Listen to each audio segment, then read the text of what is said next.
that's when it became clear that they started visiting me when I was a child. So kind of measure out the size of it. It would have been the size of a small car. So I haven't seen a shopping bag that big. And then I looked on my pajamas and there was, well, just drops of blood on my pajamas. This type has like a heart-shaped head. He had a slit of a pupil. He had magical blue eyes. And he was like a caramel skinned. Welcome to Talk is Cheap, where cheap is talk and talk is cheap. Now, my next guest here has contacted me through the Facebook page, and he was basically saying, I got some shots of UFOs. They look interesting, and these are very clear. We're going to get into those.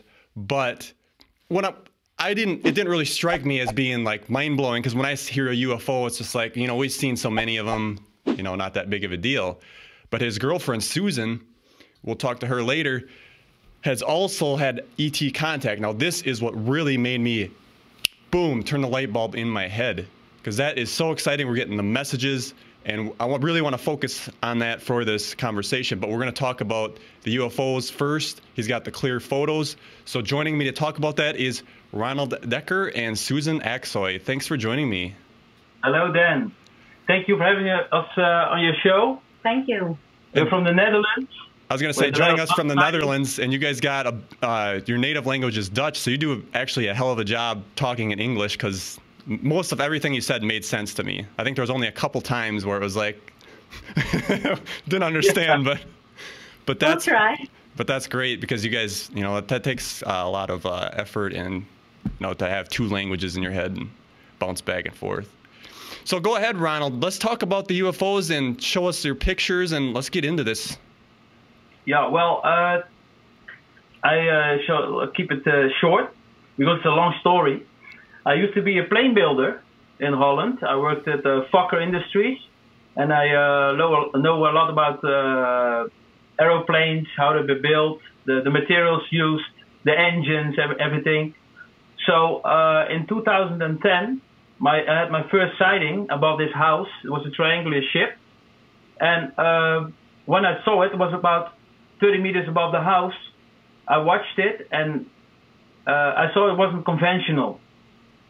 So that was my first sighting. And after that, a few years later, I met Susan, and we both had a lot of sightings. It stopped about 2 years ago, but it's been a hell of a ride. So I want to step back here real quick. So your first sighting, it was the triangle UFO craft. Now, you showed that picture of what I've covered on this show, appears to be a TR-3B. Now, do you think that was government, or do you actually think it was alien? I think it's government. I think it's government, but I can't be sure, Dan. So there's a lot of going on around us. We're in this field of consciousness, and whatever happens there, happens there. Eh? So I can't exclude if it was government or if it was ET. My belief is what you see and what's been manufactured as a plain-looking thing, I think we made it ourselves. But I've seen things that for sure aren't made by us, and also fly in this field we're in. So no, it was triangular. I was about 30 meters under it, and when I looked at it, it was like translucent. That's what I had a clear memory of that. It went off like. So kind of halfway shifting into a different dimension, if you will. No, it was like skipping. It was like skipping on air. It was like skipping, like you throw this stone on the water. Eh? It was like skipping. Then it turned and went off. That's what I saw clearly, because it was not that high above me. My feelings, I don't know. It didn't land or whatever. Nothing came out, so then it's guessing, and I don't want to do that. Yeah, I never want to guess. So let's get into how you got these photos, because you got some very stunning photos, and I can see a few of them behind you already. And you sent me a file that we can actually go through and show on the show here too. If you see on video one, this was outside our house. Susan, after a couple of years and seeing a lot of sightings, Susan got like a feeling for this. And I was real skeptic because I'm a skeptic guy. And she's got a feeling for this. So we were outside on the parking place, and then she pointed above in the air. She pointed in the air. She said, "Look at that." Then I saw this, ship, whatever you want to call it. Saw it hanging in the air. So went upstairs, took my camera, and shot pictures. And as you can see in the pictures, they're following up the pictures. So I made like a compilage. Then you see, it starts with the first one. The camera starts rolling. Made a few pictures. It goes near the chimney of the house, and it dissolved over there. And you were taking these like holding the shutter button, so it's like one after another after another. Yes, I at that time I had a Canon EOS 7D with a 70-200-2.8 Canon lens on it. So for the people who know what I'm talking about, they know it's a reasonable good camera. And someone said that they thought this was a shopping bag, but as you can see it, after you get more pictures, it's morphing into other things here. Yeah, and aside from that, if you kind of measure out the size of it, it would have been the size of a small car. So I haven't seen a shopping bag that big. And to go back a little, it all kind of started at around 2009, 2010. It really got a kick off, so to speak, because then it was the 30th of January, the 30th of December. Well, we saw some red orbs flying around, and at that time I was kind of getting the feeling like a knowing that they would come back if they pass by. And as he said before, he would be kind of skeptical, like, what do you mean they're coming back? I said, I can't explain it. It's just an inner feeling, inner knowing. I know they're gonna come back. And so it did happen. And December 31, 2009, 2010, we saw these red orbs flying around in our hometown Spijkenisse. And we were like really like, come on, all these red orbs flying around here. So we got our camera, we went outside, and there was this big red orb just hanging above our house. It was the size of a grapefruit. So you know about the size. The size. So if you're looking at it, you're holding your hands out, and you're saying the size of a grapefruit exactly, like that. Yeah, I mean, exactly. So it's probably way bigger. Yeah, absolutely. It was part of something larger. So, and it was just flying around Spijkenisse, you know, because you could see the difference. It would just pop up somewhere, and then it flies in a horizontal line, and then it disappeared again. So we went up to the backside of Spijkenisse, just at the edge of Spijkenisse, so to speak, and we were just standing there and looking in the sky, and he said, "Hey, I see something's coming. It looks like a big shade." And as he was turning around to get his camera, so he was going off for his car to get the camera, I just kept on looking about what I saw, and what came over my head about 8 meters from the ground. It was about 10 meters in diameter. It was quite a big, the classical disc-shaped UFO or whatever it was, because it first came at a red light, and then the light dimmed, the shade came, and there was a lantern pole, and it flew over the lantern pole, so I could see the shapes and the whole skin of the object. And as I said, it was about 8 meters above the ground, so it was quite low, and it flew by real slow, like let's say 5 kilometers an hour. So it didn't make any sound, nothing.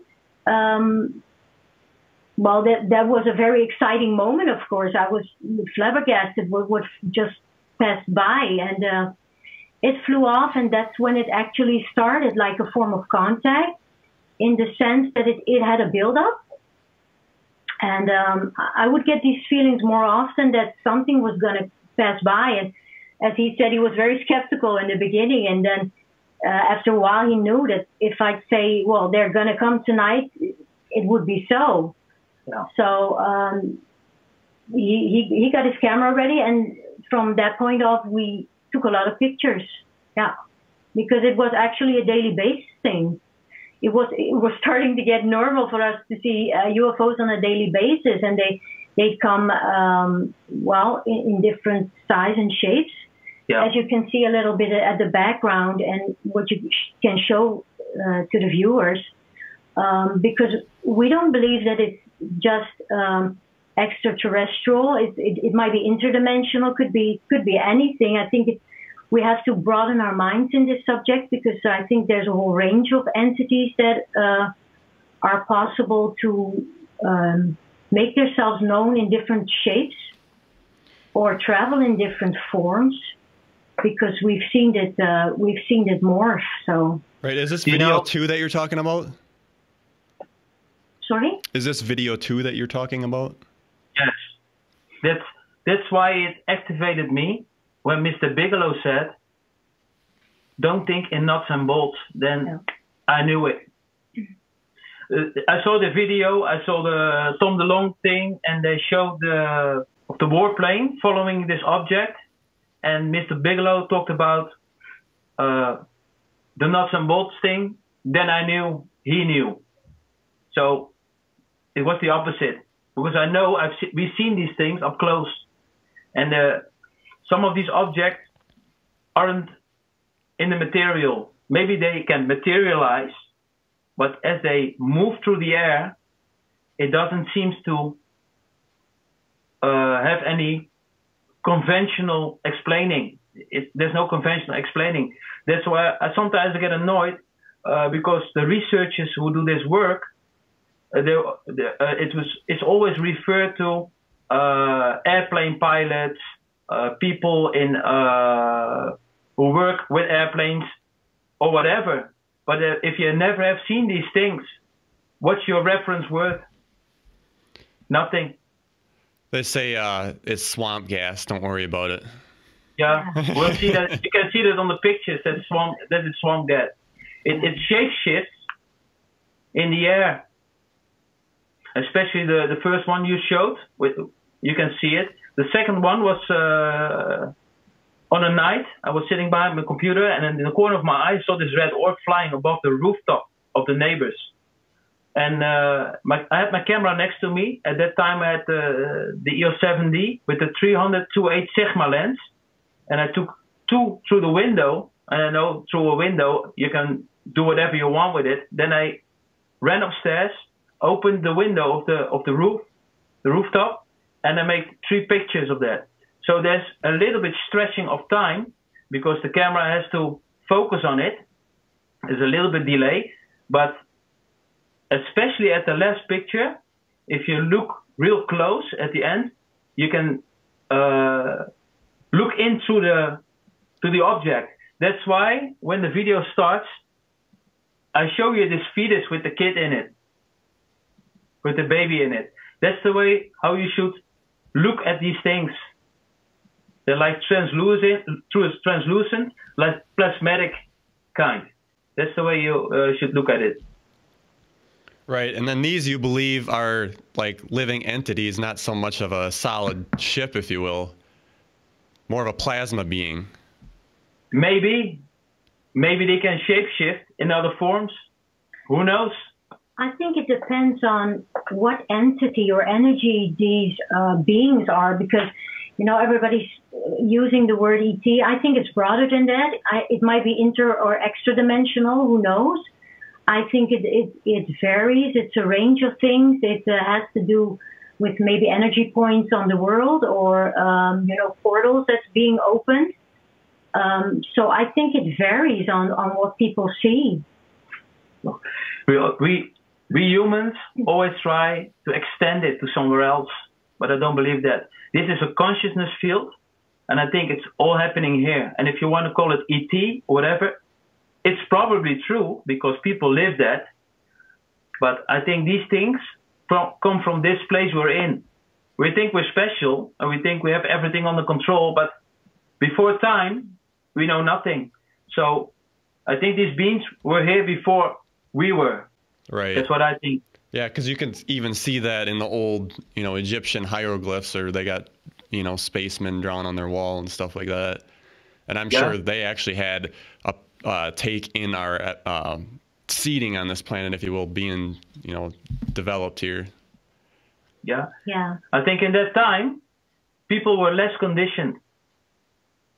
And we're being conditioned every day. From your birth, you're being conditioned. And I think if you get rid of the conditioning and you see the conditioning, you come more to yourself. People should look more in themselves because the answers are here, not outside of you, but the answers are here. Yeah, because what we understand from our own journey and from our own experience, we don't say necessarily that this is the truth. No. We can only say this is our truth, and this is what we've lived through, what we've been through. And, we have been through many different kinds or types of experiences. Mostly after these sightings, they got less, but then they got more of an energetic kind, so to speak. Dreams would start, or energetic connections, like spontaneous channelings or remote viewing, stuff like that. But you hear that more often when people get opened up to this ET or interdimensional experiences, that they start to open up and get to know themselves better also. Because I think that's a very important lesson for us as humans. We shouldn't underestimate that it's very important, as I also learned from and understood from these energies. Well, I like to refer to them as energies because we're all energies, that they want us to journey, to go inwards, to make this journey, because we underestimate our conditioning, in the way we are conditioned. And I think it's very important to learn to understand our emotions, to control our emotions, because a lot of things are fear-based, and especially what the media is showing us, and movies and stuff like that. But as I got explained once, because every interaction with ETs or interdimensionals are different, and I also had to go through the process by learning that every energy feels different.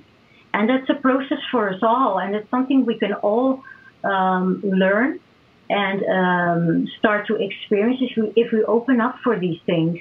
So, it's very interesting, because once I found out, they told me, so to speak, because I hear these things, that their energy can vary, their frequency, their energy signature can be so different from ours, that our body starts to react. For example, when they're close, I got an accelerated heart rate, or you've got this feeling of bungee jumping, I always say, or somebody else may say butterfly, stuff like that happened, or you start sweating, so your body can give an extreme reaction or an extreme feeling of fear.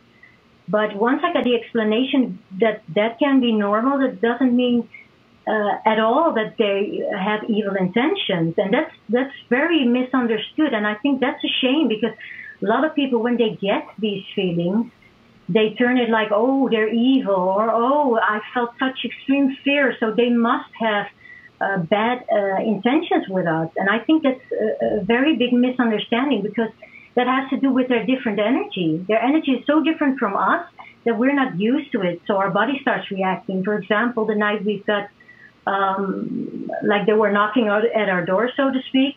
I had 3 birds, and they all went haywire. In the middle of the night, it went crazy.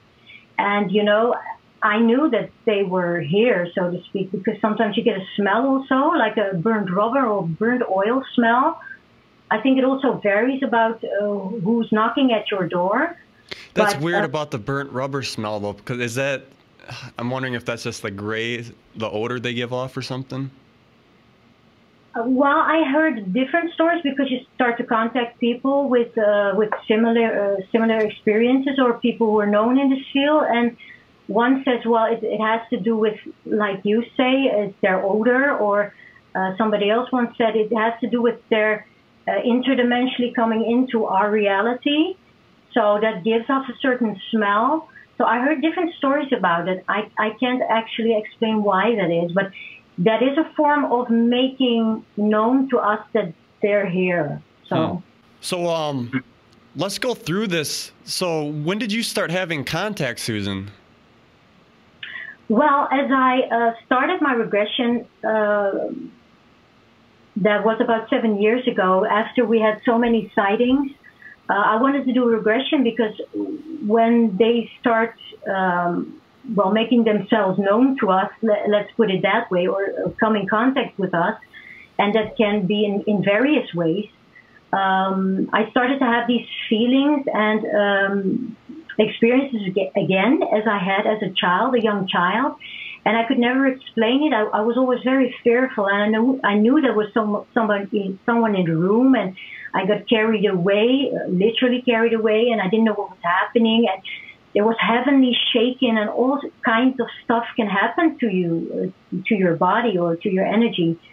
And I wanted to forget about it because I was always very fearful as a child, and you just later on you grow older and you just think like, oh, there was nothing. I was a child and nothing happened. But 7 to 8 years ago, when we did regression, we both did regression, and that's when it became clear that they started visiting me when I was a child. So it has been throughout my life, I guess. This has just started becoming more conscious, like you have had conscious right now experiences.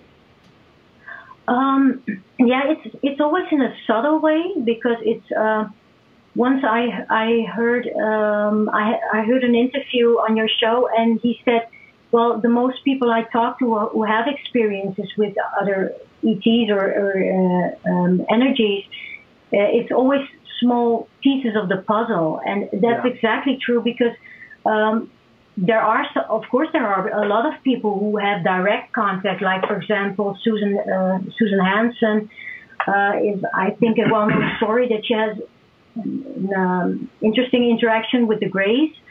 I think I have had contact also with the Greys, but it's subtle things like you're just doing your thing in daytime and you're seeing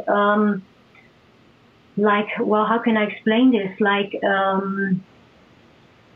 holographic images on my forehead, and subtle things that happen. Or, for example, I just woke up in the middle of the night. I hear this, the famous buzzing sound. That's also something you can hear. Your body can stiffen, so you can't move. It feels like you are blocked, you can't move.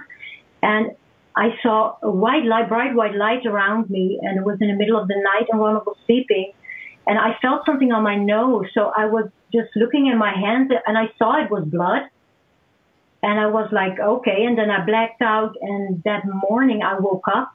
I kind of forgot about the incident that happened that night, and I thought, oh, there's nothing on my hands, so okay, I'm fine. And then I looked on my pajamas, and there was, just drops of blood on my pajamas. And then I was like, okay, something did happen that night, and on my bed also. So these are subtle things that you can understand that something really did happen to you in the nighttime. And there are, as I said, some signals like the buzzing sound, the smell, or the feeling that you get with these vibrations. Once I woke up in the middle of the night, I was in my pajamas and I was in strange surroundings, and this wasn't a dream. And it was like a roundish environment. It was very strange to me. I where did I wake up? And I looked, and it was this being. It was about 2 meters in height, and he wore like a white, I always say the doctor's robe, And I kind of knew instinctively that he was the doctor. I don't know why, but I looked at him, and he looked at me, and he looked like he was saying, "Oh, are you awake?" And I felt that was the strangest thing, because he really looked different, and I've never seen anything or anyone like this being on a film or a movie or anything. So, and then telepathically he said, well, you've been here more often, and so has Ronald. And there was a confirmation for me also. And then unfortunately I blacked out again. But I wasn't afraid at all. He felt very familiar, and that's something you hear from a lot of experiences when they see a being or are in contact with intra or extra dimensionals or ETs, that they do feel familiar. So, and I felt a tremendous feeling of love coming from them. So it's a love you can't describe. You have to feel it. It's a very intense, universal love. So when you woke up with blood on you, do you feel like you know what they did? Because that would, if this happens to the average person, that's going to like freak them out that they have blood. Maybe they were doing some surgery, maybe putting an implant in them. Yeah, it's very well possible because the days after that, when I blew my nose, there was blood coming out of my nose every time, and I never had that in my life.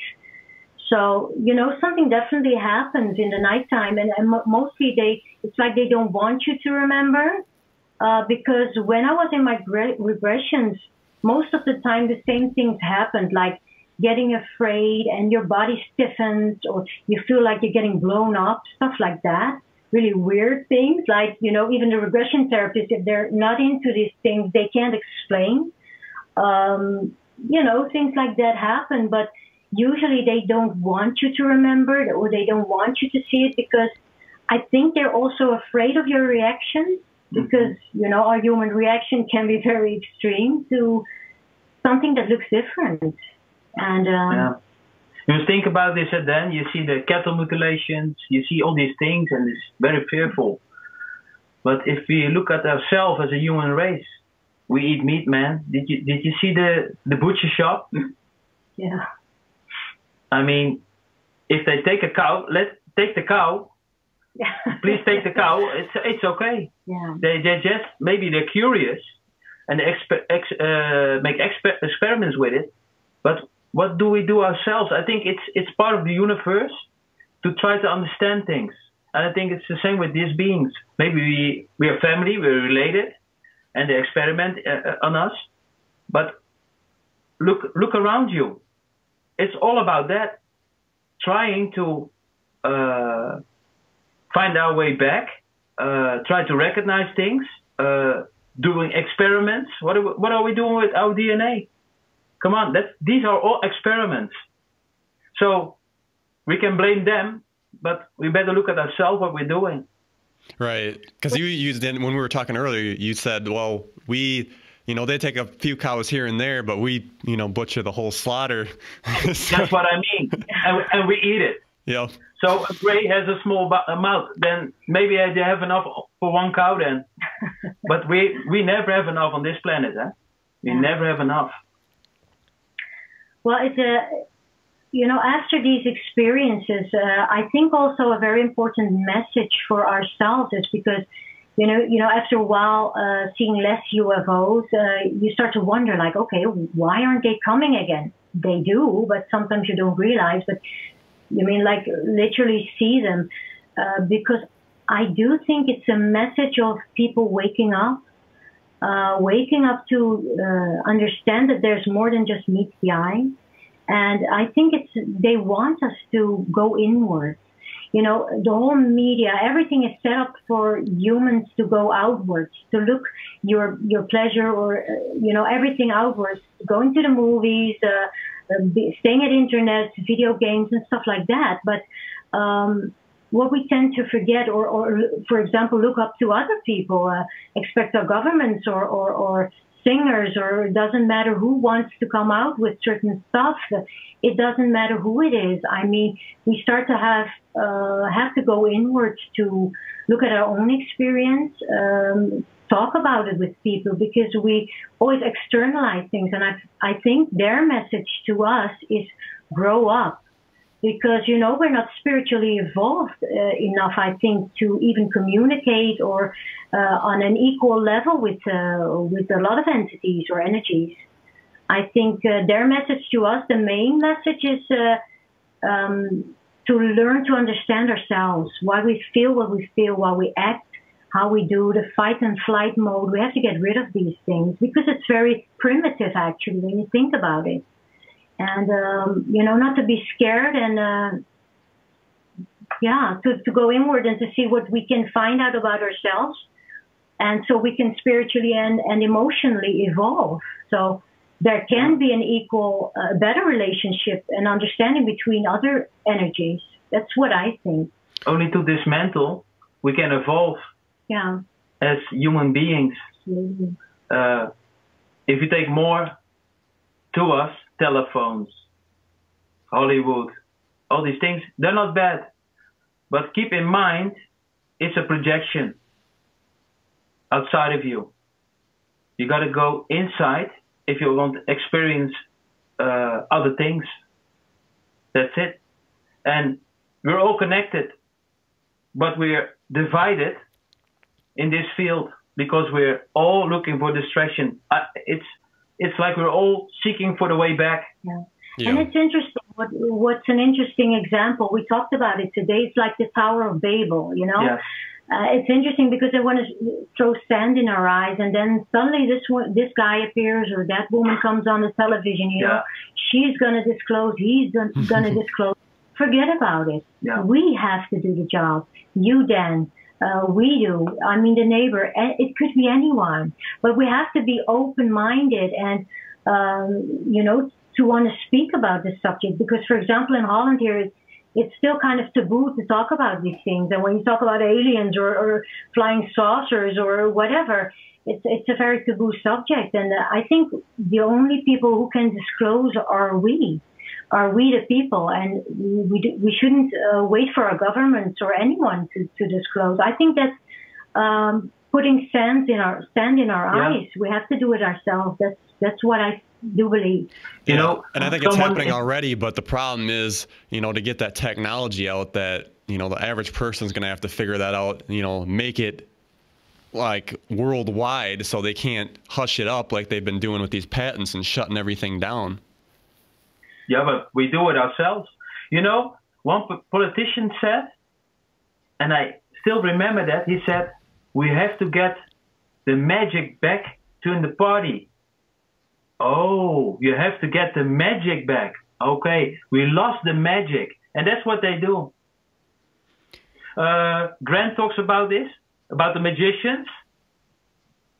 Yeah, the seven magicians. Look at my hand. Oh, now it's over here. Yeah. Oh, you see it flying? Oh, we come with 5 videos. You will see. Then your mindset's going to be there. You're going to follow the trail now. You're going to follow the UFO in the air now. Oh, yes. Oh, beautiful. Yes. So your own research doesn't matter anymore. We're going to follow the breadcrumbs. You know the story about the breadcrumbs? We're going to follow the breadcrumbs because they say so. No? We all know it's true. We all know it's true. We only have to connect. And that's what's happening with the Tom DeLonge disclosure. You know, they're releasing these footage one by one. There's more coming. Wrong. There's more coming. It isn't wrong, but you want to be distracted? Here it is. Oh, no, now it's over here. You want to be distracted? Go ahead. We did our own research, and during the research, I noticed you have to drop everything you know, and do your own research and your own work. You can listen to people, filter it, okay, keep it in mind, but do your own research. And then you come together and share it with each other. It's not an ego thing, it's a collective thing. Yes, because also what a good example is, because we also just try to, we start to think and feel because of our religions, our backgrounds, our conditioning, what we hear on the media, like, oh, the ETs are bad, or, oh, these guys are good, and these are, you know, and that's what he actually means. You have to drop everything and start from point zero and have your own feelings and thoughts and experiences, because that's the only thing that is real. And I don't want to discredit anything or anyone, but of course, there are different energies who have their own agendas, you know. I mean, it doesn't matter what it is, if it's good or bad. I don't want to name it like that, but, you know. It's survival mode, huh? So let's say tomorrow all religions, they find out there's extraterrestrial life, and they come here and they tell us, well, religion, we don't know what you're talking about. So it drops, So all these guys who are in church don't have a job anymore. Can you imagine? So it's all about that survival mode. And it's not to discredit any religion, don't get us wrong. But it means more the conditioning that we're in, the state of conditioning. And we have to drop that before we make expressions like, oh, that's satanic, or that's good, or that's angelic. We label it. Yeah. We label everything. We label too much. Here are the breadcrumbs. The breadcrumbs are here. Oh, yeah, I see. That religion isn't good. That isn't good. That isn't good. Discriminating other people also, other color, it's discriminating yourself eventually, because we're all one. Now, Susan, do you got your magic notebook there with your drawings? Can we show some of that stuff? Yeah. Well, I can show you the beings that I have seen. Well, let's start out with the type that I saw when I woke up in the middle of the night. He was the doctor, so to speak. I think he is, well, as I said, he had broad shoulders. He was about 2 meters in height. This type has like a heart-shaped head. He had a slit of a pupil. He had magical blue eyes. And he was like a caramel skinned. And I don't know if it's very clear if I can show you the picture, but as I said, he was the doctor. He looked like this. Yeah, we can, blue eyes, slits, it looks like kind of like the reptilian eyes. Yes, and I had a feeling that he was kind of a mixture of a being. Once I saw him, but it was like it wasn't a dream, but it's a kind of visionary state. It's very hard to explain. And he was also looking for contact, and he kind of looked like him, but he had more like a mammal type eyes. Now, were these completely black eyes, or you could see a pupil? No, I could see pupils, but you know, it's hard to say. But they were not like you hear about the Greys who have the all black eyes. No, this one was different. So that's fascinating, because I never heard of this group before, the heart-shaped head. I've never heard of that. And when you guys brought it up, that was fascinating. Yeah. Well, I was also wondering, like, okay, is this right, what I'm seeing? But, you know, you start questioning yourself. But as you start, of course, it's a journey, and you start looking for answers. And once I heard an interesting reading from Mary Rodwell, and there was this child who drew exactly the same being as I showed you, the last being anyways. And it was like, okay, wow, now I'm sure, you know, that there are beings that look like that. And they're not very common, as I know. They're not much seen or spoken about. So I can't tell you very much about it. But I can only say that I had a very loving, intense loving energy. So I believe that, well, my belief is anyway, that love is the highest frequency, one of the highest frequencies there is. So I don't believe if it's something bad, which I don't like to label that way, but to give it, to refer to that, I don't think it can have or give off these vibrations of love. And so, you know, I always think about the good things, the positive things in life. So if you use your senses, it's all about feeling. It's all about vibration. You know, it's if something is good or bad. You step into this bar and you think, well, I don't think it's going to be my night. And at the end of the night, there's a fight. You know it. You feel it. The same is with these things. You feel it. You got to go with the vibration that's hanging around. And like the sixth sense, you can sense when you're talking to somebody if they're off, and it's like, oh, I don't really feel comfortable around that person. And we lost that sense a little bit because we're behind the telephone, Yeah. So. Yeah.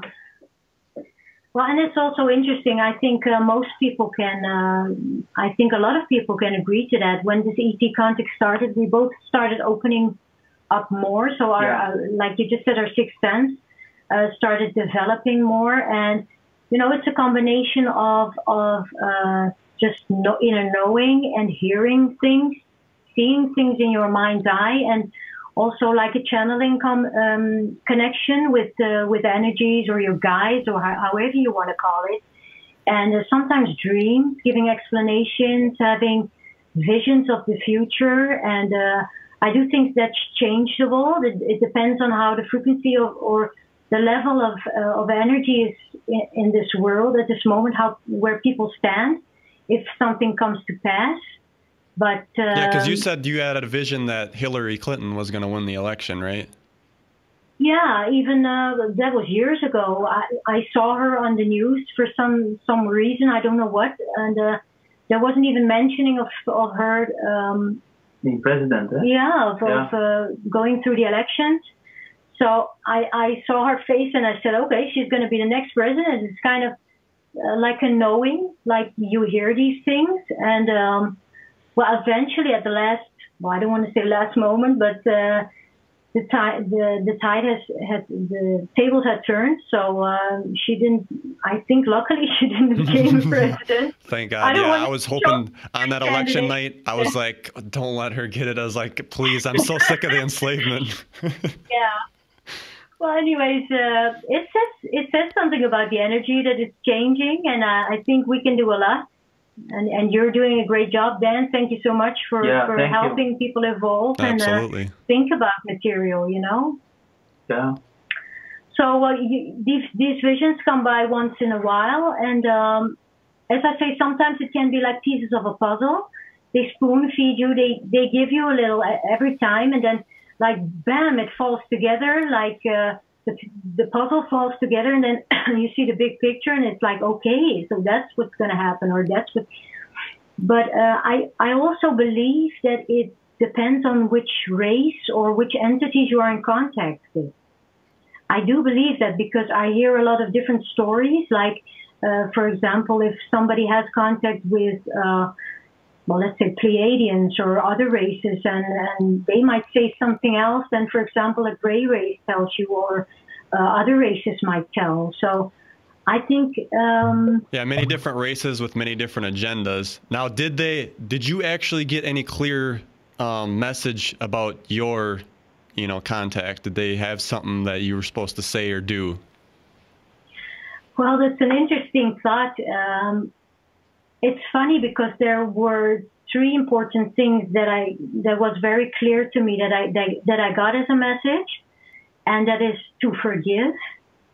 So forgiveness is, well, okay, who am I to forgive? It's a broad thing. I don't have any argument with nobody. So what am I to forgive? But if you look around you, everybody has to. If there was forgiveness for everyone, there would be no wars. There would be.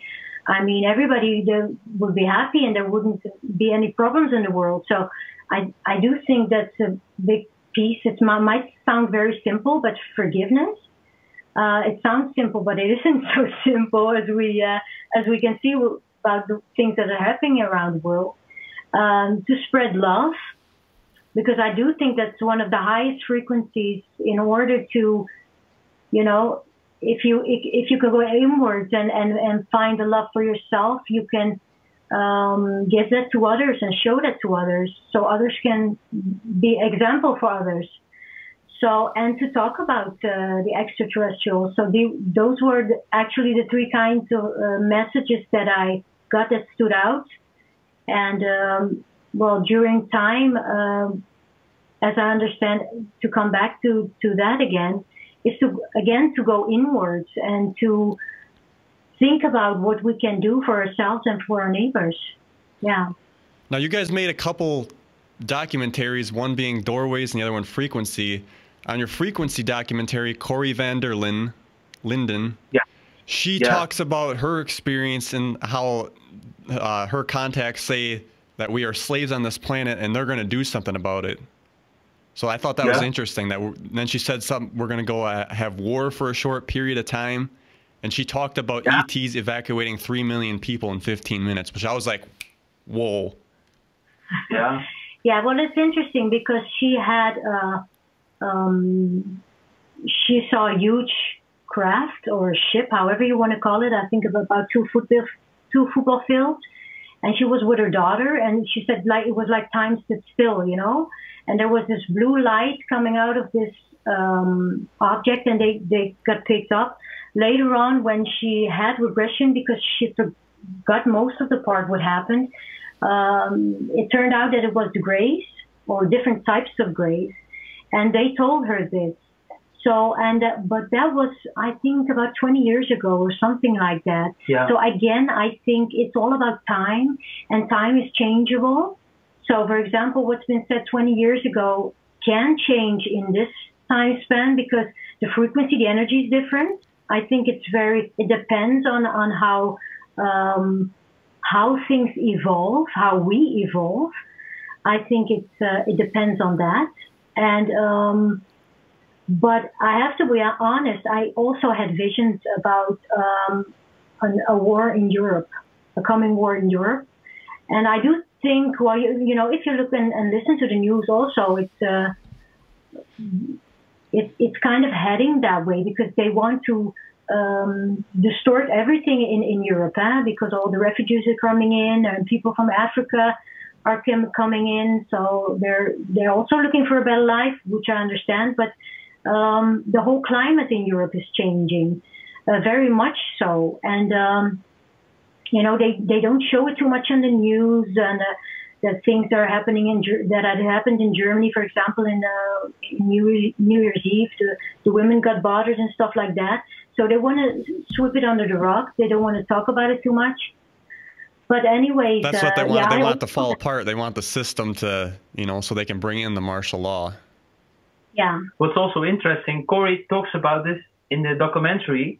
There's going to be a short heavy war, and that was in the documentary 2012. Yeah. And at that time, there wasn't,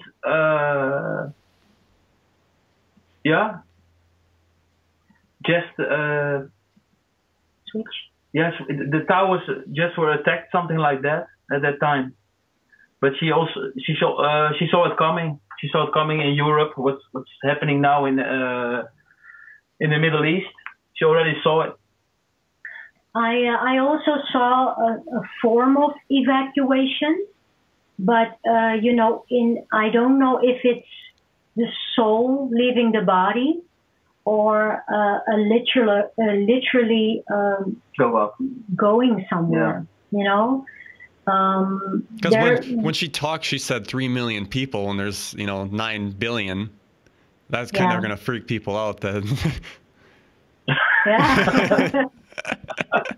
Well, you forgot me. You forgot me. And the rest. No, he's joking, but it, in this sense, well. Tell him the story about the tube. How you're going to evacuate. What you got in this vision. Yeah, well. Actually, what I saw is when the time was there that it was really bad, you know, around us, and things would really get out of hand. There would be a kind of cleansing on the planet, and you know, in which way that's going to happen, I don't know, or if that's going to happen. I hear a lot of people say, "Well, the ETs are not going to do it for us. There's going to be no intervention." But I do believe there's going to be an intervention. In what way or how, I don't know. But that is what my feeling says and what I saw in my vision. Well, I went up anyways in like a white ball of light. So I don't know exactly how that works, but I could see myself lifting off the ground in this object, and I don't know again if it's your soul that's leaving, that you have to leave your body, or you go just all the way up and they take you. Now, this was a vision or a dream? No, this was a vision. Yeah. And you know, if you ask me how can you know the difference between a dream or a vision, you just know. I can't say like okay, this or that is the difference. No, that's very hard to explain. You just have to go through it to understand it, I think. Yeah. And one thing Corey also talked about was, which I thought was crazy, she talked about the new Earth awaiting people arrival. Yeah. That's being prepared, and then that's part of the shift over And she talked about, you know, the 3 million people getting evacuated to the New Earth.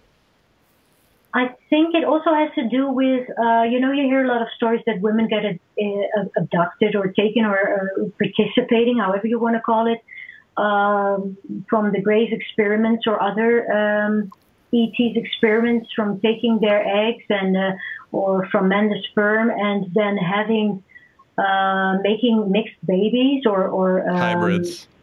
Hybrids, yeah, exactly. Thank you. I think it's also meant for them.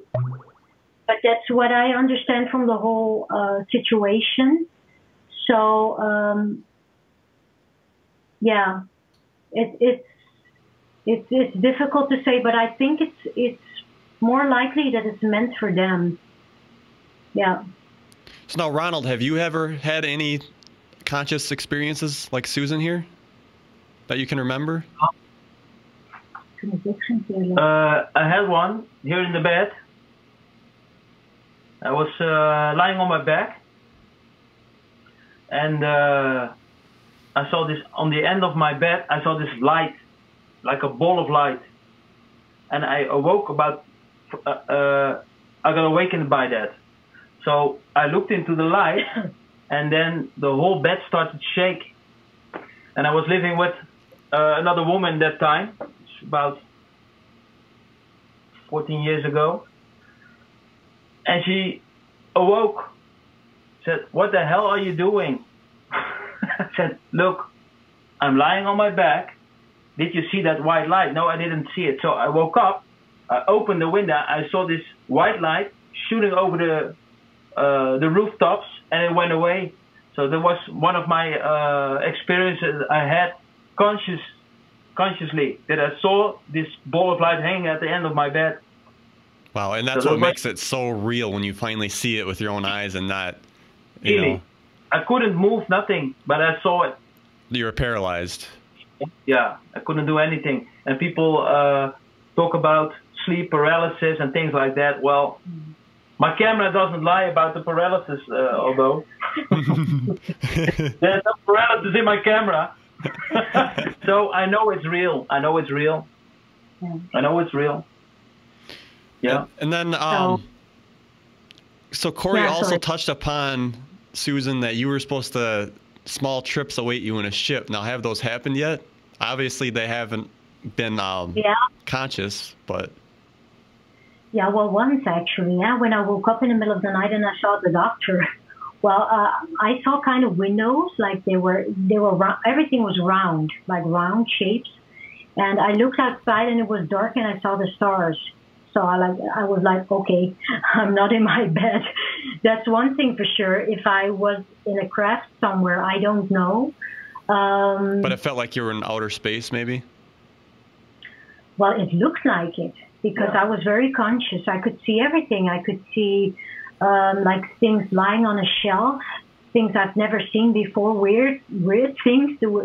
And it was like a hard, cold table. It was like, you know, like a doctor's table, operation table. And I was like, oh, I was looking at my pajamas. So there was definitely something going on. And so could you move your head and not your body? Is that how that works? Sorry? Could you move your head and not your body? Oh, at that moment I could move everything. Wow, I would have got up and walked over to the shelf and looked at all that stuff. What are you doing? No, I blacked out, unfortunately. After I had this telepathic message that I've been here before. So, you know, things have definitely been going on, and it's weird and it's hard to explain. Once in the nighttime when they came, you know, like you get this heavenly shaking or calling your name or whatever, I saw this huge whitish blue. It was extremely beautiful. Size of a car, just hanging in front of our window here, and it imploded.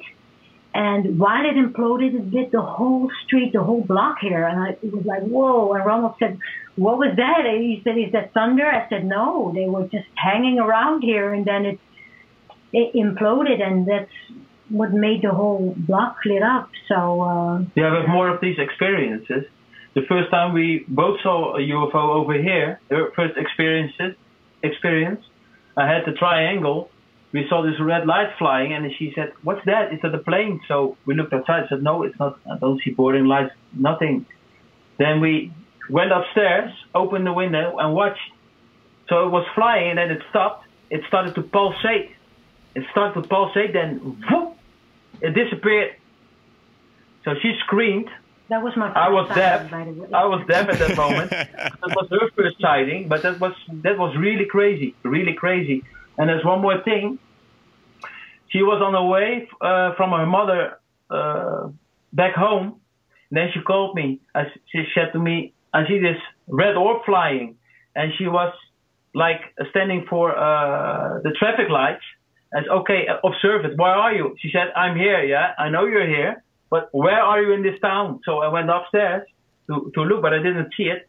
Then she looked up, and she saw the red orb flying. But maybe you can tell what you saw. Yeah, I could see underneath it. But it's interesting because every time you see something, it appears different. Because at that time, I saw like these, you know, when you have the movie like Silver Surfer, you know, this guy is all in silver, this shiny surfer. Shiny silver. I saw these roundish, like half moon shaped silver, shiny, like parts. wings, like parts of a ship. And as I said, explained before, another time I saw it as a gunmetal black, gunmetal gray, and I could see the whole outline of the skin, and it was really dark. So I think they can show themselves in many forms, in many ways. So that's interesting. That's what I think. It's very interesting. Yeah, very interesting. The pictures also, it's almost like a chameleon. So I think they can adapt to the background and shape shift in the air also. So you only see parts, because in the first picture you really see the ship. Then it changes as it moves around in the air. And it dissolves, but nothing dissolves in our as we see it. As we see it, things can dissolve in bright air. Eh? Yeah, so, real quick, that picture behind you with the red. So you're saying that was a helmet? Yeah. You want to take this picture off? Yeah. This one. Yeah. With the helmet. Sorry. He changed in the air. He turned around. En kan ik samen met hem communiceren? Yeah, of course. I'll make some space. You can Doorways. In Doorways documentary, she explains about the helmet. She talks about the crystal, about the ship.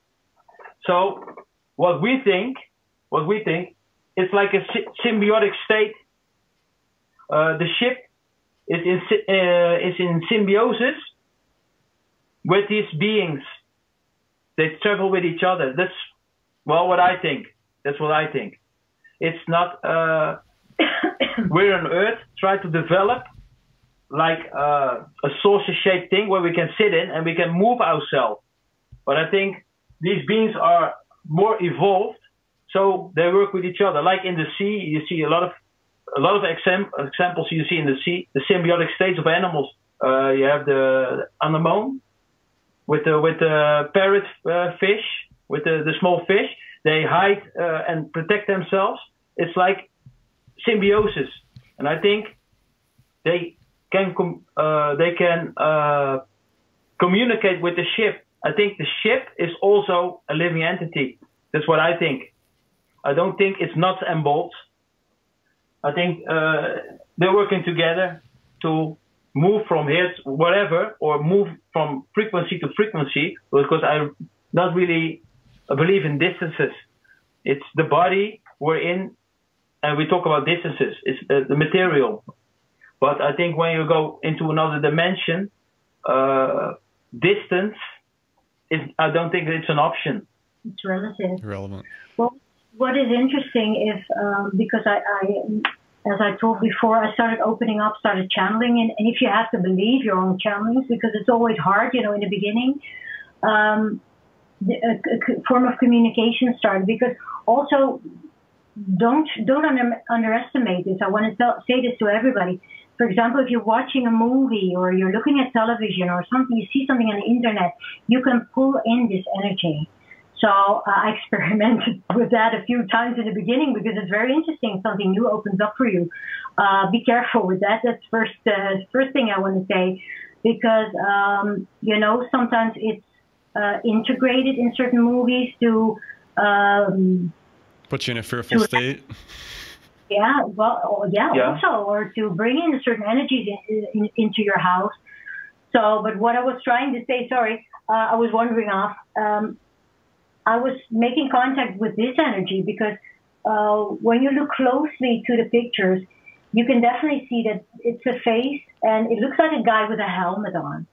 So I was making contact, so to speak, with this energy, and he explained to me that they travel in different forms. Every entity or every energy or every ET travels in different forms.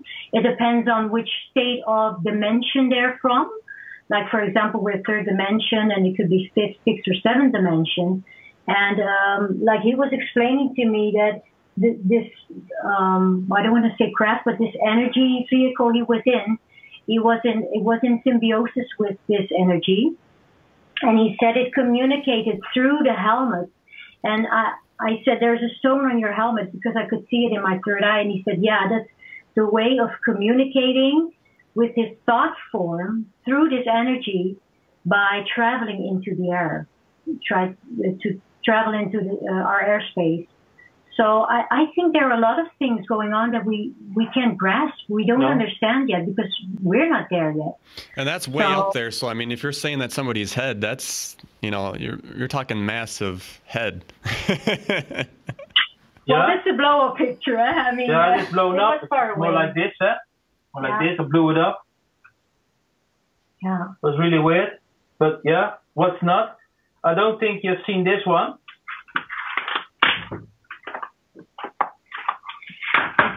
So we have I hope the building will still stand when we're finished. He's trying to be like Fox Mulder. Look at this. Oh yeah, no, this is one of the plasma beings, right? Yeah.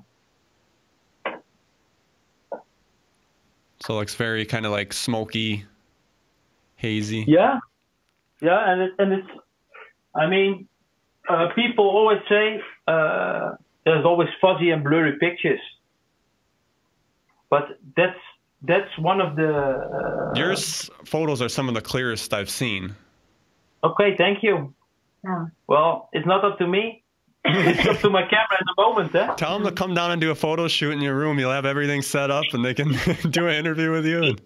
Listen, then, if they start a Chinese store and they're walking, these small guys are walking in and out, people won't believe it. Right. They're still in the telephone mode. Yeah. So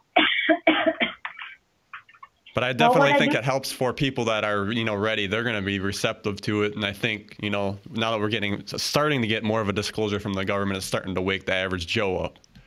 It's a stepping stone. Yeah, I hope so. I really hope so, because it will change the history of man. Oh, yeah, absolutely. Definitely, because we get rid of that money system, and that's what I really hate. Well, we have the same feeling because our goals are similar, right? And what was very interesting that Mr. Bigelow was explaining, he said it's already here, and he just smiled. And, you know, I think the pictures prove it. Is it? When you look into this picture, and he found out a way, which I think is very interesting, and we haven't seen this anywhere on the internet. He found out a way to filter these objects that we photograph, so we can look inside what's in there, and we've seen many different faces. So it's very interesting what's traveling in our airspace. Yeah. So I think that's also a tip of the veil, what Mr. Bigelow was trying to say, that it's already here. I think, as I said before, it's a combination of extra interdimensional, what have you. You have so many kinds of energies. So I think there's a lot of things we can see there that are flying around, because what we also find out is when you have ET contact, paranormal things start happening in your house. And that's very normal. And we can understand that. But we do now, because when they enter your domain, so to speak, sometimes a portal gets opened because they have to enter our space or 3D dimension if they come from another dimension. So there are other entities or energies that are lifting off these portals and coming through the same way that the ETs have. So that's why it's normal that things start happening. Like, for example, our computer starts shutting off, or the television goes on out of the blue, or weird things start happening, or you see orbs in the house, and you hear that a lot of times. But I think those are other energies that are lifting with the ET. So we don't know where we are then. We don't know where we're still look at space through toilet rolls. Two toilet rolls. Yeah. We try to guess what's over there, what's all happening here. See, this is why I find this so fascinating, because, we're going to our jobs, we're doing all this stuff that I consider kind of useless, because if the technology's out, it would change everything. And then they're having like UN meetings on Jupiter with all the races, and we're sitting here having trouble with our frickin' toaster and microwave. It's like, what? That doesn't even matter in the scope of things. Well, then, one thing, it's interesting you mentioned that before you were talking about technology. I think that's just a small part. It is an interesting part. I absolutely agree. But I don't think we should focus too much on that, because I already think that technology has gone way beyond our spiritual evolvement, because, we got stuck, so to speak, in our development, our evolvement. I think we have to gain on the technology, because the technology is here and our spiritual development is here, Really? And I think there's a big gap, and I think we have to bridge that first, because if we want to go out to space, for example, if we want to build a ship and go to Mars, or what do we take there? The state we are in now. Right, and that's a lot because of the media. Are we going to get garbage ships? Are we going to put our garbage over there? What are we going to do? We can live over here, so we're going to bring our sneakers with lights on it. George Carlin talks about it. We're going to sell the space people sneakers with lights in it. Are we going to sell it to them? Because we're all commercial minded. Yeah, but once the technology's out, you get rid of the money system, because there's no need for it as soon as all the free energy's out. No. Technology is another way, instead of paper, to deal with the money. You see it in the Bitcoins. As a trading. Money is going to be... there's nothing wrong about money. It's about... what do you do with the people on this planet? You have to take care of everybody, and the money is just a way for humble, for business. For business. I also think it's like like giving a kid a candy. Like, here you go, you just watch the candy and forget about the rest. Again, as I understood from my experiences, my things that I had to find out in time, is that they really want us to evolve, and that's the first step. Dan, I really believe that we have to evolve emotionally. We have to grow spiritually. I think that's our very, very first step. I think we have to go back to basics before we start, wanting to taste the candy. Like the technological stuff, because, as I said, we have to grow. We have so much to learn, and it's great that to see people like you and many others that are starting to wake up to many things that are happening around us. But as long as governments and other factions or people who are kind of think they rule this world want to keep giving us these candies, so to speak. They won't stop until we start to wake up to ourselves and say, hey, come on, we don't want your candy anymore. We want the truth. We want everything. Because if we keep on taking what's being given, it's just distraction from our inner selves. Yeah. You're still in the same state? Yeah. Can I have it, please? Yeah. So we are just over an hour now. So anything else you guys want to plug quickly? And then we can plug your documentaries too before we sign off here. Well, something you want to say? Well, I've been through a lot. Last 14 years. Sometimes you got to start doubting yourself. When I learned, when we met the first time, I met her in the gym.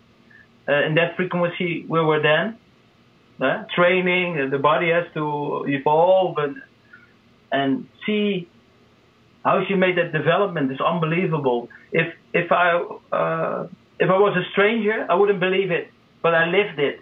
I lived it. Sometimes I get information from her, from my youth, she doesn't know. So sometimes I ask questions, she channels, then I hear things that she can't know from my youth. So we can all get that's unbelievable, eh? We all can do it, but 10 years with each other, freaking believable, eh? With the UFOs and the channeling and the opening and oh yeah, it's unbelievable, eh? It's well, unbelievable. Everything has a reason, you know, and I think we can all get to that state, and I think that's the purpose of the whole thing. So, you know, again, we don't want to say, you know, like we have the truth. No. Open up yourself and It's our story. investigate, and don't just listen to what people tell you, like certain people who are in the UFO business. I call it business because they earn their money with it. Some people, you do it from your heart. We do it from our heart. We don't earn any money. We don't expect or want anything. We just want people to think for themselves. And, you know, I think the truth can only come out and set us free when we want to, when we're ready for it. We can do it together. When we stand side by side, hand in hand, we can do this, I'm sure. Yeah. Right. And that's, to me, what makes it more believable is when people are doing it from their heart, not charging money. You got Stephen Greer charging $1,500 to go out and bring a UFO in, which I think is way ridiculous. I mean, come on. So the guy, he makes a living of it. Bless him. But well, there's making a living, and then there's living like in luxury. So there's a difference there. Well, there's a difference, yeah. I wouldn't be in other one's shoes with millions or whatever. With my experiences, no way. You can have it. My experiences were fantastic. I wouldn't change it for any money. And maybe there's more to come yet too. So if anything else happens, you'll have to come back on the show and let us know about that. So you got 2 documentaries on your YouTube, Doorways and Frequency. Is there any website or anything you want to plug besides your YouTube channel? Well, no, there's nothing else beside that. No. So if there are any questions, or if people want to ask something or know, maybe they can contact you and we'll see what we can do about it. Yeah, they can go ahead and put those questions in the comment section on this video. And yeah, maybe we'll get together again in the future and do another one of these. And you probably might have some more juicy info that you can share too. Yeah. So I'll keep you posted. I mean, sure. Are you curious? Oh, hell yeah. Yeah. I want the meat. Give me the steak. So, okay, we sent you some UFOs, okay, in our thoughts. Yeah. Maybe you see them. You never know, eh? Yeah, absolutely. I'm waiting for it, so if you can send them my way, I'm all for it. We experience these things. When we talk about it, that's not a lie, eh? When we talk about these things, people start to experience things. So that's nice. We had neighbors, even at my job, I had some colleagues. And then they see things and they go like, "Oh, did you? Hey, why are you talking so soft? Eh? You talk about it, man." They don't want to be crazy. Crazy. So, all right, with that, thank you guys for joining me on this episode of Talk is Cheap, and thank you guys for watching. This is a very interesting story. I'm sure you guys have experiences. If you want to share those, please leave them in the comments below. We always like to read those. I love to read them because that's what I like to read. So thank you for joining me on Talk is Cheap. Dan Hohlfeld, joined by Ronald Dekker and Susan Aksoy. Thanks so much. Bye-bye.